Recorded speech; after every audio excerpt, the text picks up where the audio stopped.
जैसा कि मैंने कहा था, मैं और भी बहुत सारे डिस्टर्बिंग मांगास कवर करने वाली हूँ। ये है डिस्टर्बिंग मांगा सीरीज़ का सेकेंड एपिसोड। अभी तक जिसने भी फर्स्ट एपिसोड नहीं देखा मत ही देखना, क्योंकि वो कमज़ोर दिलों के लिए तो बिल्कुल नहीं बना हुआ है।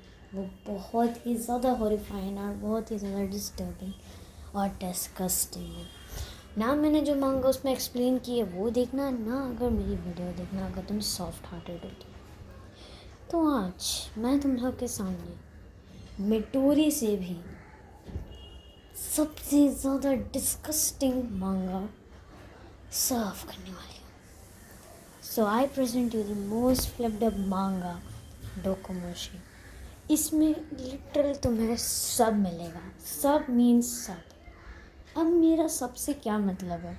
सबसे मेरा मतलब है तुम्हें यहाँ पर फ्रेंडशिप मिलेगी, तुम्हें फ्रेंडशिप मिलेगी तुम्हें यहाँ फ्रेंडशिप मिल सकती है, तुम्हें यहाँ ग्रुप वर्किंग मिल सकती है और लव काइंड ऑफ ट्रायंगल्स भी मिल सकते हैं। और उसके बाद violence, mind gaming are at the rate PE and necrophilia यानी कि एक बॉडी के साथ, समझ लो मतलब मैं क्या बोल रही हूँ। और इसमें कैनिबलिज्म भी है। कैनिबलिज्म का मतलब तुम्हें पता है, सो यू नो। और अगर जिनको नहीं पता मैं बता दूँ, कैनिबलिज्म का मतलब कोई स्पीशीज़ अपनी ही स्पीशीज़ को खा रहा होता है। इट मीन्स इसके अंदर ह्यूमंस ईटिंग ह्यूमंस भी है। मैंने जैसे तुम्हें कहा था ना, इसमें सब है। हाँ, इसमें सब है जो तुम्हारे दिमाग का माँ बहन करने के लिए अकेला काफ़ी है। सो आई एम गोइंग टू से दिस। मैं इसे पूरा कवर नहीं कर सकती क्योंकि इसमें बहुत ही ज़्यादा फ्लिप्ड अप थिंग्स हैं जो कि मैं तुम्हें एक्सप्लेन करके बता भी नहीं सकती। सो ये अब मैं तुम्हें ऐसे बता रही हूँ। अगर तुमको कुछ disturbing horror in kind of मांगास पढ़ना अच्छा लगता है और दिमाग का माँ बहन करना ही है तो जाकर खुद से पढ़ लेना। मैं इसे नहीं कर सकती एक्सप्लेन। मैं तुम्हें लाइक, अब पता है मैंने जब इसे पढ़ा मेरा दिमाग पहले ही ख़राब हो चुका था। और पता है मेरे एग्ज़ाम्स आने वाले हैं, मतलब ब्लॉक टेस्ट। पता नहीं मैं कैसे करने वाली हूँ, पर अब मैं समर वेकेशन में अपना को कवर अप कर लूँगी। छोड़ो, मेरा क्या है। देखो, इस मांगा में जब तुम इसे पढ़ लेते हो ना, लाइक बहुत हॉरिफाइंग मांगा है ये, ठीक है। लाइक जैसे कि अगर तुमने एक बहुत हॉरिफाइंग सीन देखा, तुम्हें लगेगा कि इसके बाद तो कुछ बुरा हो ही नहीं सकता, पर नेक्स्ट चैप्टर में इससे भी ज़्यादा बुरी चीज़ होती है। हाँ, इसमें यही है, जो तुम सोचोगे वो कभी होएगा ही नहीं। इस मांगा में तुम सोचोगे ये इससे ज़्यादा बुरा और हो ही क्या सकता है, फिर उसके बाद तुम्हें उससे भी बुरी चीज़ें देखने को मिलेंगी। जस्ट लाइक एग्जाम्पल, जैसे एक चैप्टर में तुमने R@PE है तो उसके दूसरे चैप्टर में नेक्रोफीलिया होएगा। नेक्रोफीलिया मतलब dead body, you know what. And क्या पता उसके चैप्टर में तुम्हें कैनिबलिज्म भी मिल जाए। समझ रहे हो ना, क्या पता उसी डेड बॉडी को कोई खा ही जाए। समझ रहे हो मैंने क्या बोला था? इस मांगा के अंदर सब चीज़ें डिस्टर्बिंग है। शुरुआत से बोलती हूँ। जस्ट इमेजिन अगर हम लोग एक डब्बे के अंदर बहुत सारे कीड़ों को रख दें और फिर ऑब्वियसली वो कीड़े तो खाने पाने के लिए खुद से लड़ेंगे ही ना, है ना।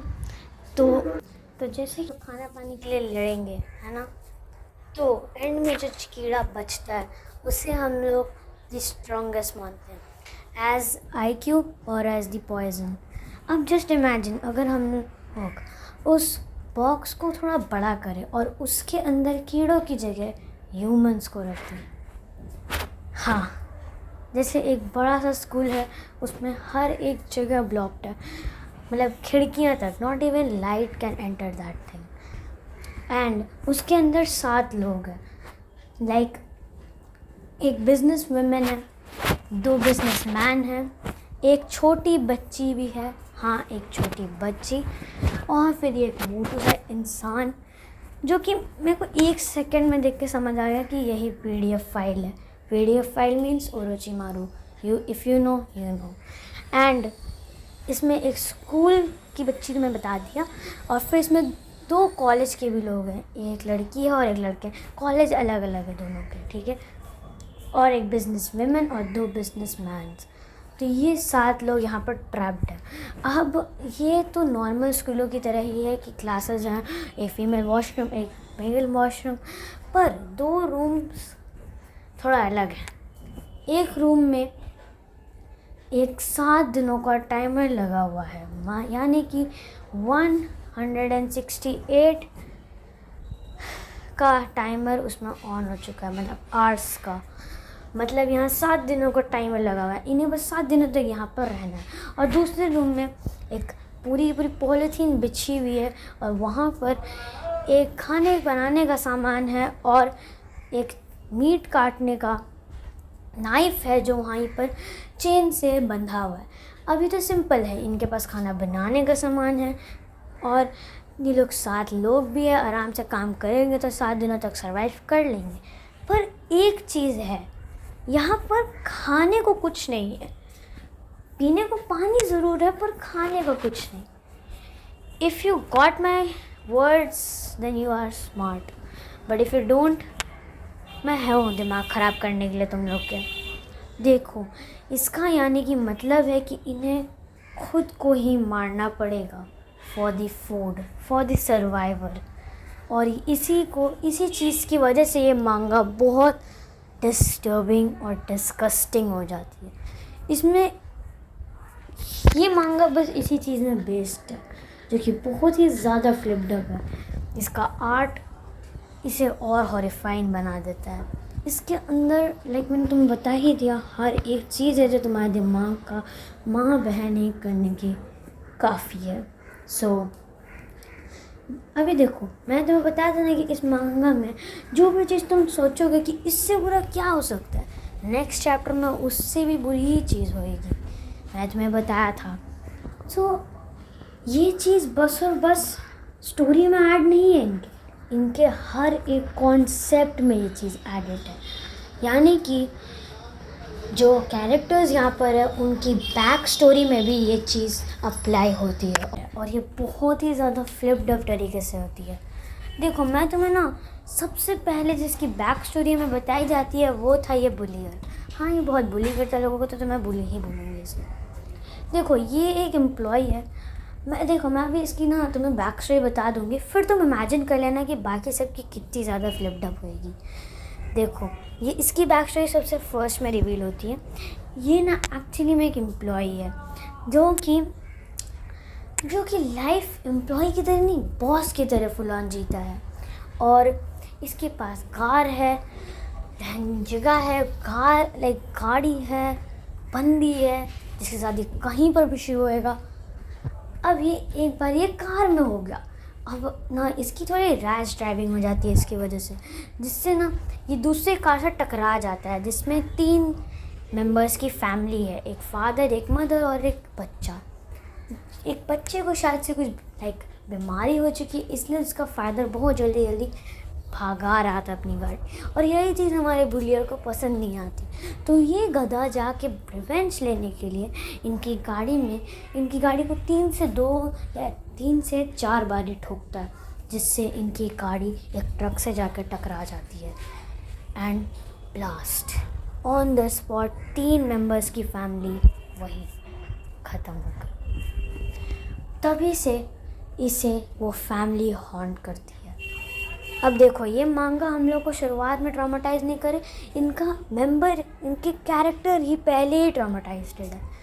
तो तुम्हें समझ आ गया होगा कि जब फर्स्ट इंसान की बैक स्टोरी अगर इतनी ज़्यादा फ्लिप्ड अप है, तो जिसकी स्टोरी एंड में बताई होगी वो कितनी ज़्यादा फ्लिप्ड अप होएगी।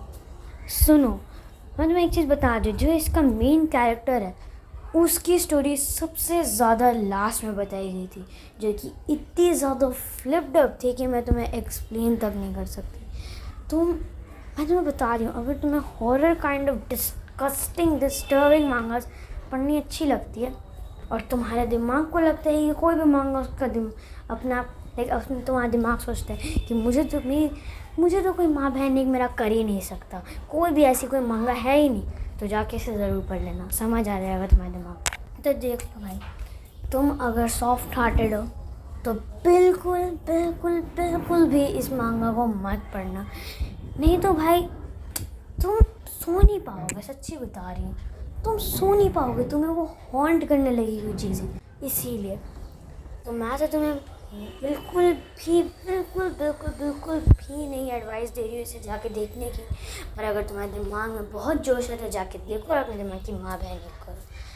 मैं तुम्हें बता दिया है बस, इस मांगा का नाम डोकोमोशी है। और हाँ, अगर तुम्हें हॉरर काइंड ऑफ मांगास देखना पसंद है तो जाके जिंजी ईटो की मांगास पढ़ो। जिंजी ईटो एक 60 इयर्स ओल्ड मैन है जिसकी मांगा इतनी ज़्यादा हॉरर होती है, एक शॉर्ट मांगास की तरह इसकी मांगास होती हैं, पर दिमाग का माँ बहने करने के लिए काफ़ी है। तो अगर तुम्हें हॉरर मांगास पढ़ना पसंद है तो जाके जिंजी ईटो की एक ना एक मांगा पढ़ो, या फिर एक काम करना, आर्मी ऑफ वन पढ़ लेना। ये मांगा भी बहुत शॉर्ट है पर बहुत अच्छी है, जाके ज़रूर पढ़ना। ये मैंने खुद तक पढ़ी हुई है, तभी मैं तुम्हें बता रही हूँ। ये ज़्यादा हॉरर नहीं, पर अगर तुम ज़्यादा सॉफ्ट हार्टेड हो तो रात में मत देखो, ठीक है? नहीं तो ये तुम्हारे दिमाग का माँ बहन करने के लिए काफ़ी है। सो यप, मैंने तुम्हें ये बता तो दिया है मांगा, पर मैं तुम्हें बिल्कुल एडवाइस नहीं दे रही उसे जाके पढ़ने की। सो यप, अगर तुम्हें आज की वीडियो पसंद आई होगी तो leave a like if you enjoyed this. I don't think so you enjoyed this, just leave it. पर अगर तुम इसे पढ़ने जा रहे हो ब्रो, पता नहीं तुम्हारे अंदर कैसा दिख रहा है, पर गुड लक ब्रो। मुझे पता है तू आज रात को सो नहीं पाएगा।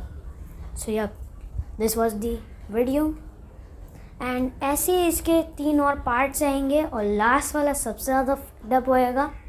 डोकोमोशी की तरह बोल रही हूँ, जस्ट लाइक जैसे लास्ट चैप्टर में हुआ था, वैसे इसमें भी लास्ट वीडियो सबसे ज़्यादा फ्लिप्ड अप होएगी। एंड मैं उस मांगा को पूरा कवर अप करने की कोशिश करूँगी। हाँ, मैं थोड़ी बहुत सेंसिटिव करने वाली हूँ, मैं बहुत ज़्यादा फ्लिप्ड अप मांगा है यार, वो मैं तुम्हें कैसे बताऊँ। सो यार, आज के लिए बस इतना ही, मत देखना, मैं फिर से बता रही हूँ। चलो ठीक है, ऐसी और 3 एपिसोड आएंगे, मैं तुम्हें बताना चाहती हूँ। रेडी रहना, लास्ट वाले के लिए तो बिल्कुल मत रेडी रहना, बहुत ज़्यादा घटिया होने वाली। तो ठीक है, चलो अब मैं चलती हूँ, बाय।